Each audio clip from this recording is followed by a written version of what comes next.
From Jackie Benestante, maybe Jackie, you can Benestante who's the executive director of the Texas Autism Society. Jackie, thank you so much. Yeah, thank you. Like everyone here, we are profoundly relieved that the state of Texas has halted the scheduled execution of Robert, an innocent autistic man.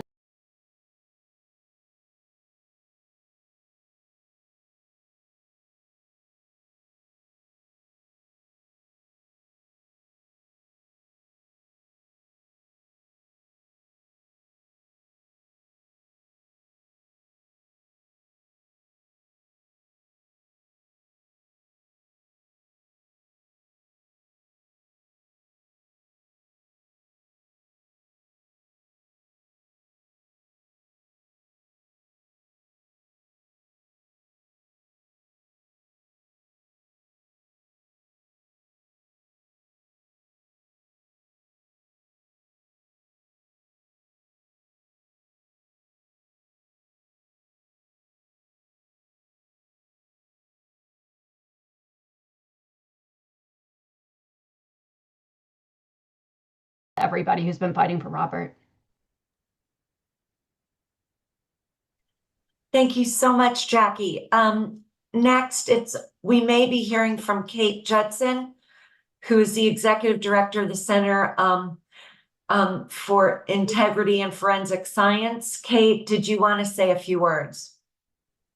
I can. Yeah, I am so grateful that the court has done this, and I really want to acknowledge the tireless work of Robert's legal team, and just couldn't be more grateful to all the supporters and allies. Thanks, you guys.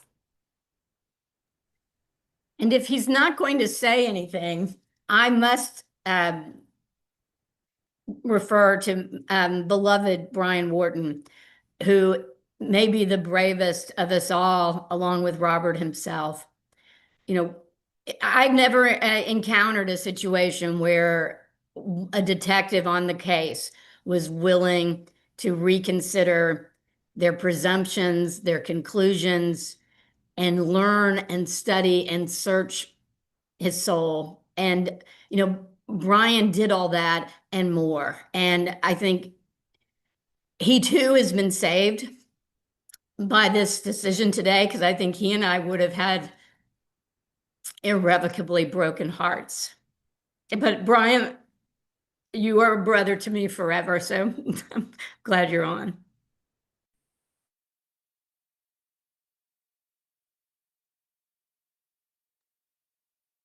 Thank you so much, Gretchen. And now, if reporters would like to put their questions either in the chat or raise your hand, you'll be unmuted. Thank you so much.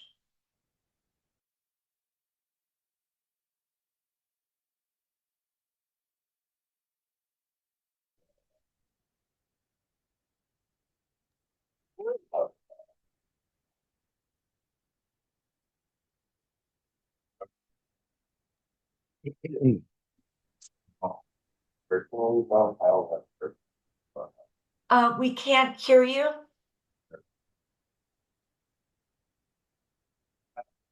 Hi, can you hear me? Yes, who is this, please? Hi, this is Karen Hua here with CBS News Network. Gretchen, we interviewed you yesterday, spoke on the phone with you this morning. Can you just explain to us what happens going forward now? So the execution has been halted, but what are the next steps for you and your team? Thank you for that. Yes, I think it's a complicated ruling to understand right off the bat. We all get it that the execution is off. So that's the good thing. But when I said only the battle has been won, it's because Robert has not yet been awarded a new trial. What he's been awarded is the right to go back to the trial court level and try to demonstrate before that court that he too should be granted a new trial under the Ex Parte Roark decision. So this is the Shaken Baby case that the Texas Court of Criminal Appeals issued last October, in which it made many holdings about the fact that Shaken Baby syndrome has not withstood the test of time, that many of its presumptions have been completely dismantled, and that because that case was tried from beginning to end, as Roberts was, as a Shaken Baby case, he was granted a new trial. And then instead of a new trial, he ended up being exonerated because the district attorney in that case recognized there was no basis for pursuing that new trial. So we have to fight this battle essentially again, but in light of that change of law.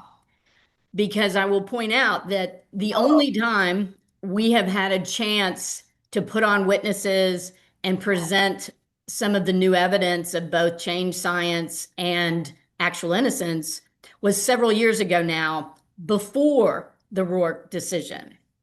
And so the findings made by the previous trial judge were without that guidance from a higher court. So we will be able to go back to a new judge at the trial level and utilize the Roark case to make the case that it is, whoops, I'm having trouble. Yeah. That we can make the case that these cases are materially indistinguishable, and that just as Roark got a new trial, Robert should too. But this is not something that's going to happen tomorrow, but I can tell you I have already sent an email to an attorney in the Attorney General's office asking, are they going to continue representing the state? And let's get a hearing. Let's get back in the courthouse.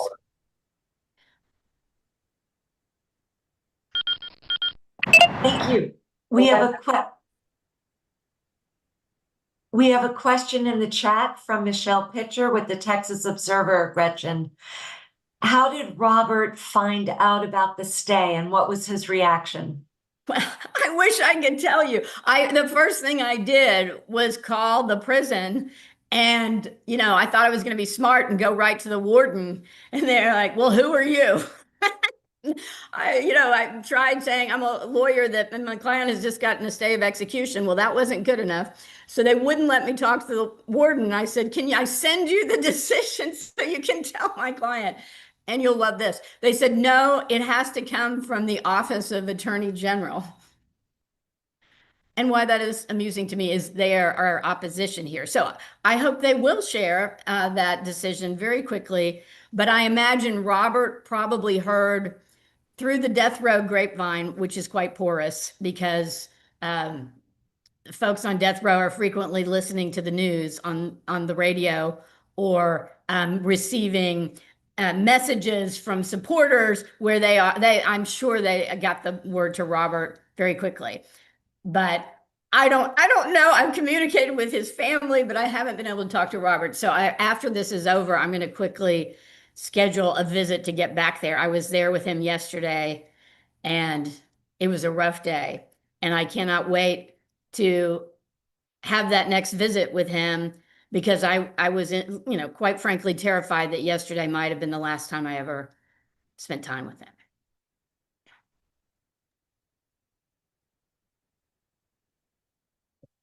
Thanks so much. We are not seeing any other questions in the chat or any hands up. Oh, there is one up. Okay. If you could, Amelia, unmute. Is that Dakin? It is, yes. Hi. Thank you. Hi, Gretchen. Thanks Hi From there. CNN. I wonder, could you talk about, Gretchen, could you help us understand how the CCA's decisions today on some of Robert's other applications, how's that going to affect the type of evidence, if at all, will it affect the type of evidence that you can bring to the trial court? And will it complicate your effort at all? Can you just talk about that a little bit, please? Yes. I mean, what you all are probably aware of is that we had multiple things pending in the Court of Criminal Appeals. And both of our applications based on new evidence, both new claims, new actual innocence claims, new junk science claims, and new judicial misconduct claims were all pending. All of that got dismissed. And there wasn't an explanation for why they were dismissed other than a citation to a procedural bar in Texas habeas law. And I'm going to have to sort that out. And there may be, that doesn't mean those issues are dead, but it means this is not what happened today, that we did not get it. We're not getting a chance to develop those new claims. What they did is they looked back at a habeas application we brought last October when the previous execution date was looming right after Ex Parte Roark had been decided. And that the whole point of that application was, look, the law just changed here and these cases are materially indistinguishable. Robert should get the same relief, but that too was procedurally barred without an explanation. So they went back to that decision. And it's called reconsidering on the court's own initiative, which just means we can't ever beg them to reconsider. We can't file a motion specifically asking for that. We can suggest that they reconsider, but it has to be their own internal decision that something maybe wasn't correctly resolved. So that's the insight we have today, is that there were enough members of the court who are troubled by the inconsistency between granting relief under Article 11073 to Andrew Roark, but then denying it a week later to Robert Roberson. I will note that last year we had 4 judges dissent when we were denied, suggesting even then there was a sense that there was an inconsistency. So now there is a majority that agreed that this needs to be examined. But they didn't resolve the question of whether or not Roark means relief for Robert. They are sending that question back to the trial court. And it's interesting that there was at least one judge who felt we really should be getting a new trial right now. And I appreciated that presiding Judge Shank took the time to explain why he felt like that should have been the relief. But the way things work with courts, judges can have different opinions, but ultimately the holding is where do they come together as a majority. So the only issue where they came together was on should Robert get relief under Article 11073 because of Ex Parte Roark. And I hope that answered your question. And if not, feel free to ask a follow-up. And I think now Juan Lozano of Associated Press. Good afternoon. Thanks for taking my question. This is for Gretchen. Do you think if the Court of Criminal Appeals had not issued its ruling granting relief in the Roark case, would Mr. Roberson have gotten a stay today? Like if that case had not been ruled on, didn't exist, do you think he would have gotten a stay today? It would be hard to say. I mean, that's like saying, you know, I'm gonna rely on chaos theory. The variables that might have reshifted the universe, I can't attest to. I know that Roark changed the legal landscape in Texas and should mean relief for Robert. And maybe that's, you know, really the most pressing issue before the court is one inconsistency of the jurisprudence. For me, Robert is actually innocent. It's not a probable, a possible, he is actually innocent. And I still hope to be able to prove that, which shouldn't even be our burden. But I would like to prove that and get him home one day. And just a quick follow-up, do you, I guess, were you surprised that because I know that it's ruling, the court said that on its own initiative, it decided to reopen this habeas application that you had filed last year. I guess, were you surprised that they did that on their own? Because they, in the ruling, they pretty much shut down all the other claims you had made, but they decided to reopen this one. I guess, were you surprised that they did that on their own? Yeah, I wouldn't say surprised because we had expressly suggested part of when we brought the new habeas claims in February, even in the title of our pleadings, we urged them to consider going back. And part of the argument was you really cannot reconcile what was said in Roark with denying Robert relief. And I think part of this, and Representative Harrison alluded to this a bit, there is plainly some confusion about what went on at that trial in 2003. And, you know, this, I think, is going to be part of the next round of clarification to the new judge, is looking back at that trial. I mean, it started with a shaken baby diagnosis. That was the basis for Robert's arrest. And shaking baby terminology and a shaking baby expert were central to this case, in part because there was virtually no evidence whatsoever that Nikki had any other significant injuries, any external injuries other than a minor bump on the back of her head and some very light bruises. This was not a child who looked like she'd been battered. The basis for assuming a crime was the hypothesis known as shaken baby.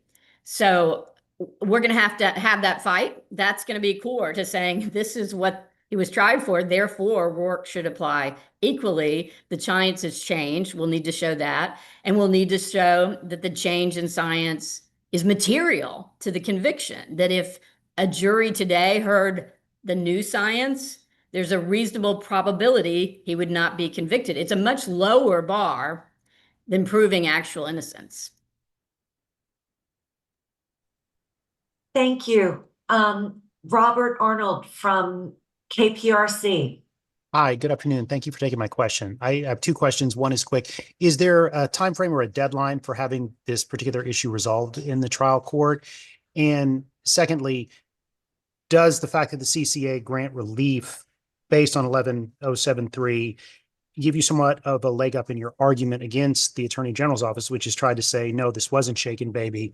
He beat her to death, essentially, because the trial court, I mean, the way I read the CCA's ruling, they're acknowledging that this was a flaw in the science at the time of trial when the AG's office has said, no, this really isn't about science. He just beat her to death. Right. I'm gonna try to take, but those are such, the one's an easy question because I have no answer. There is no timeline. Sometimes the Court of Criminal Appeals will say you need to resolve this within X amount of time. I don't believe that's in this decision. And I will also say those kinds of dictates are more honored in the breach than the observance, because it really depends on what the litigants can get done.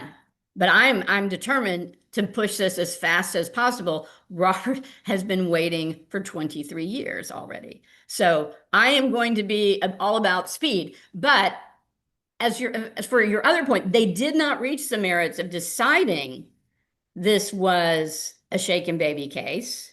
But you're right that it plainly shows many of the judges feel it is, and that they want the trial court to dig into this, which means looking back at the evidence. What is, and I will say there is absolutely no objective medical evidence to support this notion that Nikki was beaten to death. There are, in fact, grotesque falsehoods that have been circulated that are easily disproven if you look at the CT scans, the medical records, the blood work, etc.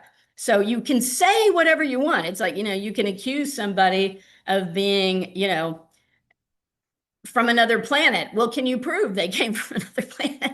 I don't think the AG can prove what it's been saying out there in pleadings and on social media.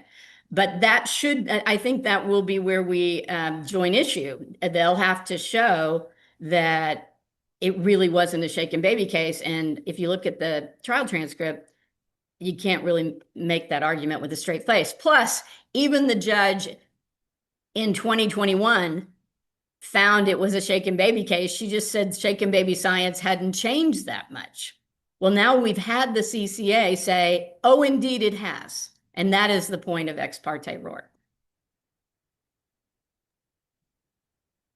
Thank you. We've heard from a number of reporters, either in the chat or elsewhere, that they cannot raise their hands. So I'm going to, if folks have my email, you can email me your questions, or and I'll read them to Gretchen, or you could say that you want to be unmuted. We have a question from Bethany Erickson of D Magazine. And she's wondering, Gretchen, if you have any thoughts about what was written in the Marshall Project this week about the psychopathy checklist revised or done on Robert. I will say that's yet another outrageous fact from this trial devoid of any due process. Because that was, it was a death penalty case. There was the state had the burden to try to prove future dangerousness. So they hired a psychologist who went in and did this hair psychopathy checklist, which many have also characterized, by the way, as junk science. But even David Hare apparently was asked to take a look at how it was done in Robert's case. I wasn't involved in this. This was a journalist doing this. And David Hare himself said this was improperly administered. It doesn't make any sense. And I will point out, by the way, you take someone with pronounced cognitive impairments and autism, and you don't account for that in doing this checklist, that is beyond junk science. It's very misleading. And so that's unlikely to be an issue in our current proceeding. But it is part of the tragedy of this case that things like that were going on and they weren't really being challenged. And his appointed defense lawyer put on essentially no mitigation case because everybody started with the presumption that he was guilty of shaking his daughter to death.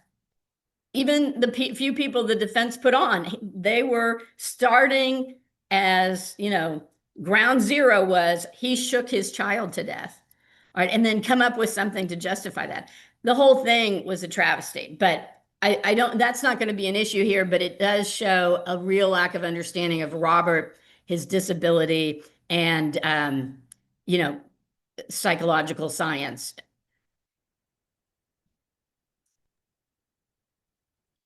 I see the hand, Dan. Oh, good. Thank you. Yeah, thank you, Gretchen. We have a couple questions in chat. I don't know if Jamie Landers can be from Dallas Morning News unmuted. Amelia, if you can try that, and Jamie, if you can let us know. But Can you hear me? Jamie? Okay, I'm echoing a little bit, but it's working. Thank you. I wanted to ask, in terms of next steps, if you could elaborate on, whether or not the state can appeal this decision before the execution next week, or is there some sort of timeline that starts all over right now just based off of this decision alone? Could you just clarify that? Certainly, yes, there is no court to which the state could appeal this. So it means the execution is off. I am sure by now that the folks at the prison have already taken Robert off death watch and back to his cell. He is part of a tiny group on death row that has special privileges. He's part of this group recreation program, and I believe that they were keeping his cell for him to come back to. So I hope that's already happened. Once an execution date is off, the warrant is nullified, you can't, and then now you have an order of the court saying these things have to happen. No one can rush to get an execution date set again. It's going to take going to the trial court, having that whole process. Then it goes back to the CCA, because under Texas law, no trial court can say, we think he needs a new trial. Go for it. They can only recommend. So, and they can recommend for or against, and the CCA has the power to go either way. They can accept the trial court's recommendation or they can reject it. But ultimately, under current Texas law, no one other than the CCA has power to grant the new trial. So it's going to take at least 2 rounds. And only after we get another decision from the CCA will we know, does he get a new trial? Thank you. Amelia, thank you for unmuting Tony Quesada, who is from the San Antonio Express News editorial. Yes, can you hear me now? Yeah. Okay, thank you. Well, your last answer may have answered mine, because I wanted to know, at this point, would the trial court have the authority to declare Robert innocent, or not guilty, I should say, and free him on its own accord? And if they can't grant a new trial, I would guess they couldn't go that step either. No, and unfortunately, I mean, a couple of legislative sessions ago, there was some hard work done by lawmakers to try to get what's called, they were calling it an out-of-time motion for new trial, which would allow parties to agree there should be a new trial, and to basically say, if the parties agree and the trial courts agree, you should be able to cut through this time-consuming process of going back to the CCA. But that did not become the law in Texas. So as of now, the only way to get a new trial is for there to be a majority of the judges on the CCA who say yes.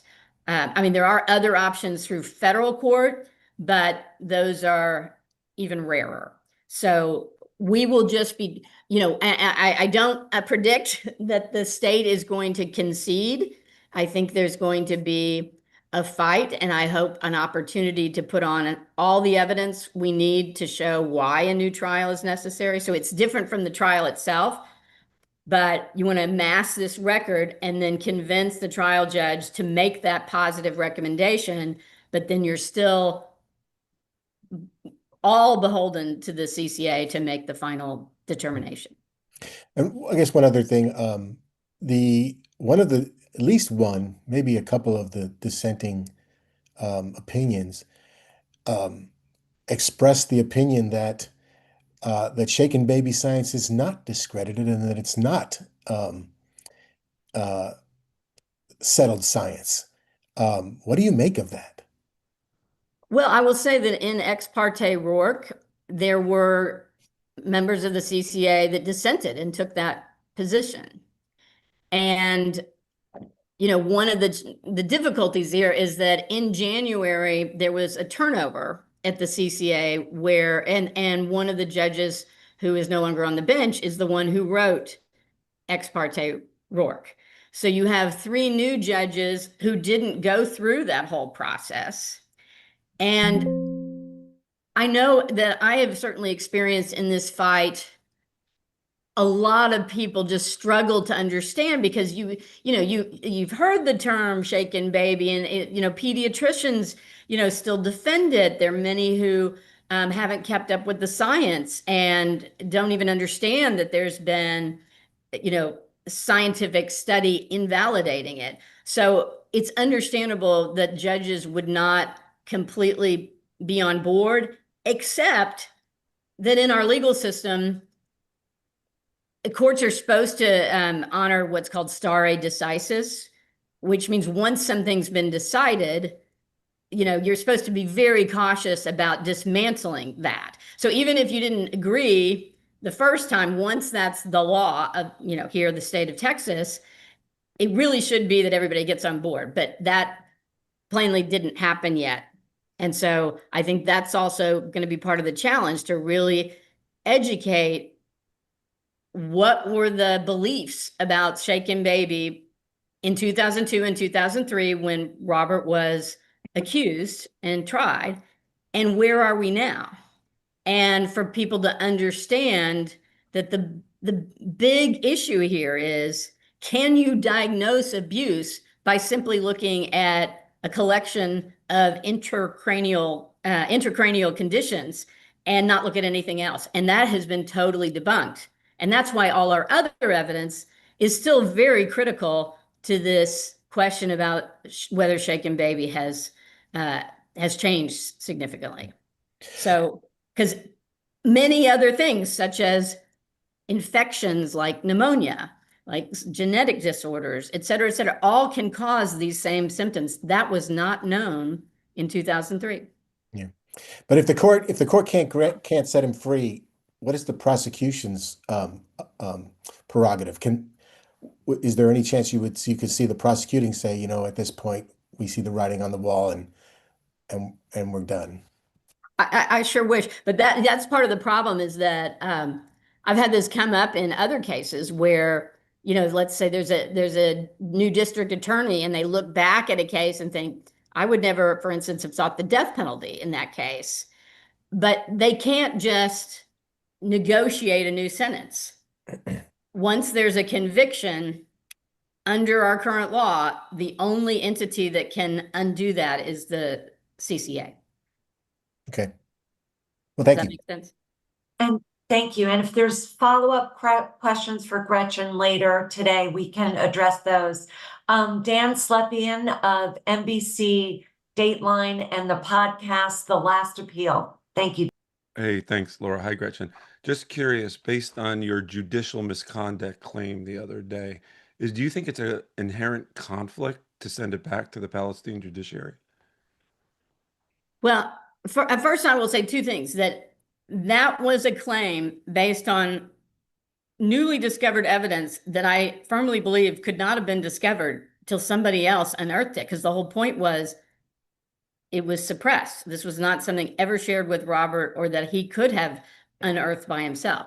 So whether I really disagree with the dismissal of those claims, but what to do about it is another question. But already, the judge who presides in the court where this proceeding is filed was one of the trial prosecutors. So he has been recused for years. The judge that took over has since recused herself in the wake of the last day of execution. So we had a new judge appointed who is the one who held a hearing and set the execution date in July. And I presume he'll stay on the case, and he does not preside in Palestine. He's in Tyler. And certainly the kind of concerns one might have about a biased community, et cetera, if we're talking about a jury trial, we're not there yet. And so it's really going to be, is this judge going to be a neutral arbiter? And he certainly seems free from, he's not of Anderson County.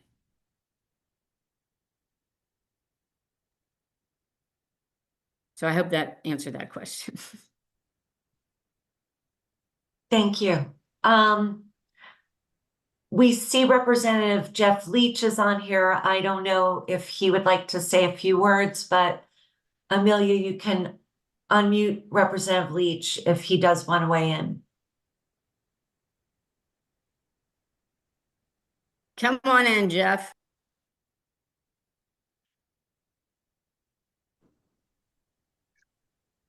Hey, Gretchen, can you hear me?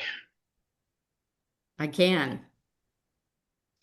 Well, I'm glad to be a part of this call today, and I'm just enjoying listening to you, and so appreciative of your work on Robert's behalf.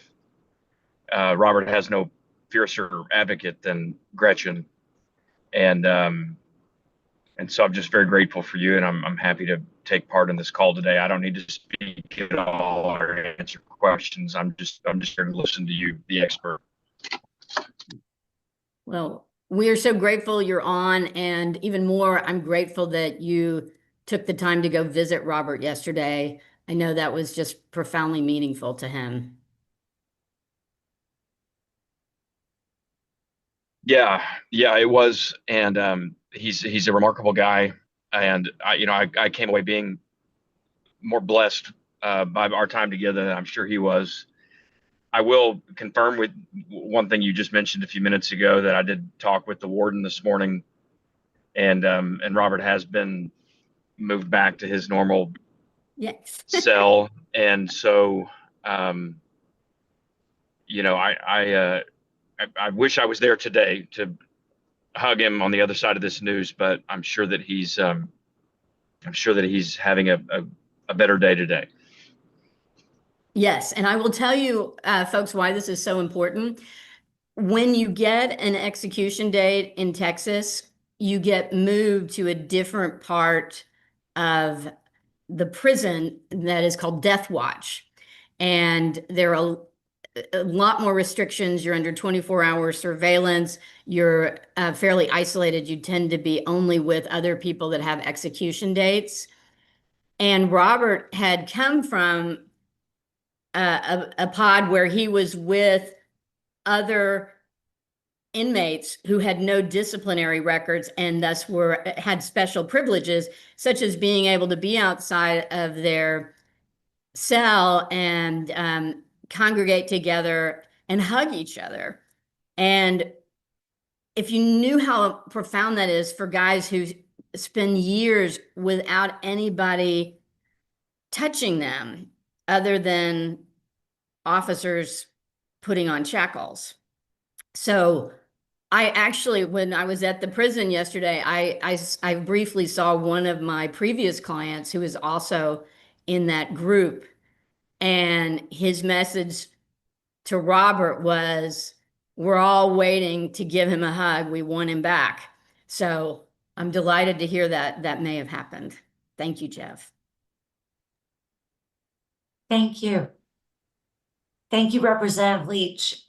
We have a question from Kyoto Tanaka from the Asahi Shimbun, the Japanese newspaper. Congratulations to the team. Could you share your thoughts on the reason why Texas had moved to set the execution date in the first place 2 years in a row, especially considering Mr. Roberson's case has been so controversial for so long? Good question. I mean, the setting of a date last year and this year were circumstantially different. So I'm going to focus on this year. What we saw this year is that the district attorney in Anderson County, who had been representing the state in this matter since the first time an execution date was set, which was, I think, in 2016, and the first day, and then the whole litigation that I've been involved with started. So you have to have somebody who's been handling a case hand off responsibility to the Office of Attorney General was very odd. And it may seem surprising to people, but the Office of Attorney General mostly handles civil matters. They do have a criminal division, and they tend to do two things. They tend to be invited in to try cases where there's a lack of resources or expertise, maybe in a smaller county, or they handle, for instance, sophisticated death penalty habeas work in the federal system.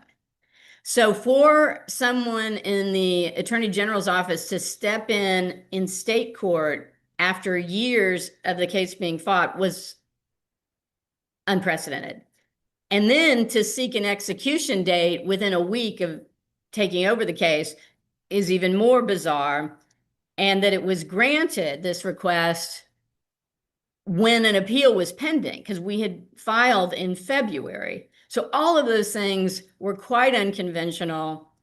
But to be able to answer the question about why, I can't answer that. I can say that we fought tooth and nail to try to prevent that execution date from being set. Or I should say, we fought. We had a hearing. We got heard on the issue, which was not the case last year. And that is a difference. Last year, we objected to the setting of an execution date, and it was set even without letting us come into the courthouse. So we got into the courthouse, but we lost that fight. But that is what created this ticking time bomb while all these appeals are pending that was extraordinarily stressful, I think, for all concerned. It is not normal. Thank you, Gretchen. Representative Joe Moody just joined the call. In case, Amelia, you can unmute Representative Moody.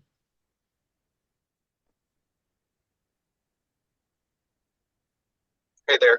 Hi, Joe. Hey, Gretchen. Glad you can join us. So yeah, I apologize. I'm actually on the road, but it's hard to be driving a car with like so much excitement about what happened this morning.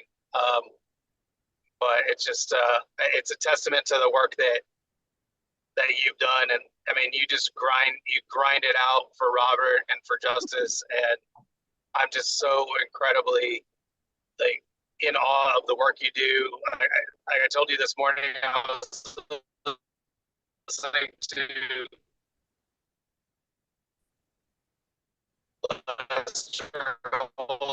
podcast.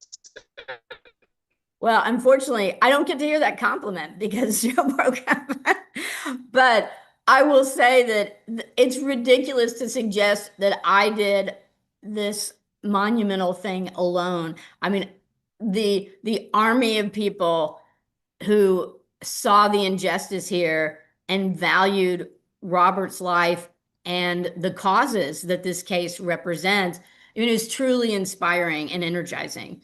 And I hope that will continue because, as I said at the outset, we haven't won anything on the merits. We've won the important next step, which requires keeping Robert alive. But we're still, the fundamental mission here of getting him a new trial hasn't been achieved. Thank you, Representative Moody. We also have Representative John Boosie has just joined. If we can unmute the Representative Boosie. I just joined with my colleagues. We were so relieved and excited this morning for the news. I think, Gretchen, your work to bring this to light and to have other people take a deep look has been such an X factor. We know that people that have taken the time to look at this, no matter their partisan divide, but have taken the time to look at this case and see the facts, know that there are way too many questions here. And so I just am relieved. I was asked yesterday, what is it like to walk into the maximum security prison and see Robert, or see a prisoner like that? And I had to go back to my first visit a year ago to answer the question the way they wanted to, because when I went back yesterday for the second time and saw Robert coming down the hall to greet us, it just felt like seeing a friend. I've gotten to know Robert so well, and he's a gentle giant who has never lost hope, never lost faith, and has believed throughout this whole process that justice for him, justice for Nikki, and honestly, bigger than them, justice for all Texans will be served here. And so just so relieved and excited for the news this morning, and excited for the work that everybody's doing. And I know that we're not done yet, and so we got to keep working. But thank you all for everything you've done. Thank you. And I will just note that October is the month of Nikki's birthday. She was born October 20th, 1999. And just yesterday, Robert was sharing me some details about, how he met her mother, and that kind of, almost comical relationship. The relationship was forged by the fact they were both from Palestine, Texas. So, but it was short-lived, but he, based on this very short relationship, felt, when he heard she was pregnant, felt, I might be the father. And he always saw that as a sign that his life was going to change for the better. And, it used to give me such pain when he would say things like that, because I would think of all that followed, all the misery. But I think that's still very true for Robert, that Nikki is this angel, and he thinks about her all the time. And he's still convinced that, his faith will bear out, that she helped guide him through all this. So that's not a very lawyerly thing to say, but it was really moving to me yesterday. And it was so wonderful to see powerful elected officials drive out to the, Podunk, East Texas, and be there for Robert in this very scary time. And he was so elated by that.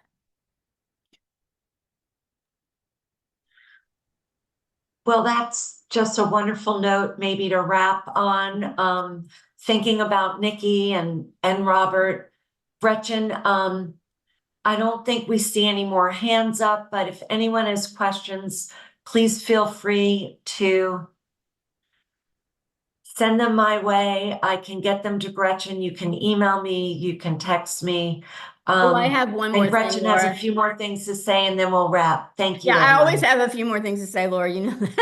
But some of the folks that need to be thanked here are the folks that have been shining a light on this case, namely many of you. I do feel like that was the essential turning point last year and again this year, that people getting engaged, learning the truth about this case, writing nuanced, well-sourced stories.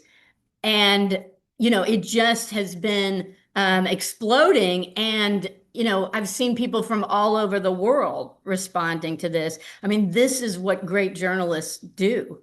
And I will also say a special shout out to Laura, who many of you have gotten to know, but there is just no greater master at enabling transparency and communication and making sure that the public, through journalists, know what's going on in these most serious of cases. And, stay with us, because obviously the story is still unfolding. But my profound gratitude to you professionals who hustle and work ridiculously long hours and dig up things that I've never found with all the years of knocking on doors, and just keep going. Thank you. Thank you, Gretchen, and thank you everyone for joining today and for all of your hard work, as Gretchen noted. We'll keep you posted with any developments. That concludes our press conference for today. Thank you.